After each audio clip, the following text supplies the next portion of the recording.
Brian Ghilliotti, Bushy Hill Nature Center, preserve, deep river, and I found yet another, we call this perhaps a cliff edge stone.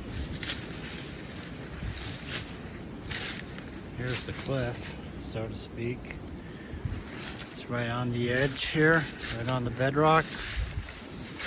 Again, people will say glacial erratic knee. Now, I hold to the opinion that nature is too random to allow for all these coincidences. A stone to be naturally deposited on a bedrock that just so happens to be also at the edge of a slight elevation drop off. No, to me, this was placed here deliberately.